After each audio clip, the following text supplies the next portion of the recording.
Praise the Lord. இன்றைய மன்னா, நீ உயிரோடு இருக்கும் நாளெல்லாம் ஒருவனும் உனக்கு முன்பாக எதிர்த்து நிற்பதில்லை. நான் மோசேயோடு இருந்தது போல உன்னோடும் இருப்பேன். நான் உன்னை விட்டு விலகுவதும் இல்லை, உன்னை கைவிடுவதும் இல்லை. யோசுவா 1:5.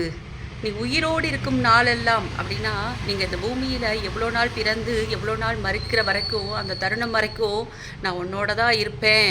நீ உயிரோடு இருக்கும் நாளெல்லாம் நான் உன்னோடே இருப்பேன். நான் மோசையோடு இருந்தது போல் உன்னோடும் இருப்பேன். நான் உன்னை விட்டு விலகுவதும் இல்லை, உன்னை கைவிடுவதும் இல்லை. ஆனால் நம்ம தான் என்ன சொல்கிறோம், எப்போ பார்த்தாலும் கர்த்தர் என்னை கைவிட்டார், கர்த்தர் என்னை விட்டு விலகிட்டாரு, அது எனக்கு தெரியாமல் இருக்குது, கர்த்தர் என்னை விட்டு விலகிட்டாரு, கர்த்தர் என்னை கைவிட்டாருன்னு எப்போ பார்த்தாலும் நம்ம என்ன பண்ணுறோம், புலம்பிக்கிட்டே இருக்கோம். புலம்பலில் மொத்தம் 5 அதிகாரம் தான். ஆனால் சங்கீதம் 150 அதிகாரம். நம்ம எப்பொழுதுமே புலம்பாமல் 5 அதிகாரத்தை குறித்து புலம்பல் மாதிரி புலம்பிக்கிட்டு இருக்காமல் 150 சங்கீதம் கொடுத்துருக்காருல. அதனால் கர்த்தரை துதித்து ஆராதனை பண்ணி அவருக்கு சோஸ்திரம் செலுத்தணும். அவர் எவ்வளோ பெரிய தேவன். அவர் உங்களும் உயிரோடு இருக்கும் நாளெல்லாம் உன்னோடு நான் கூட இருப்பேன்னு சொல்லி வாக்கு கொடுக்குறாரு. இதோட என்ன சந்தோஷம் வேணும்?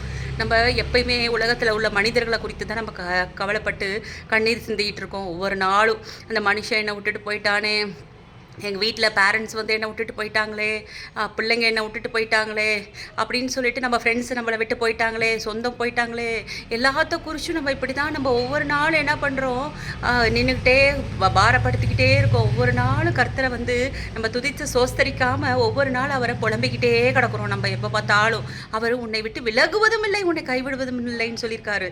இதோட என்னங்க வேணும்? சந்தோஷம். ஒவ்வொரு நாளும் கர்த்தரை நோக்கி பாருங்கள், அவர் உங்கள் கூடயே இருக்கிறார், உங்களை விட்டு விலகலை, விடலை. கர்த்தரை நோக்கியே பாருங்க. இது தெய்வ வார்த்தை, என்னோட வார்த்தை கிடையாது.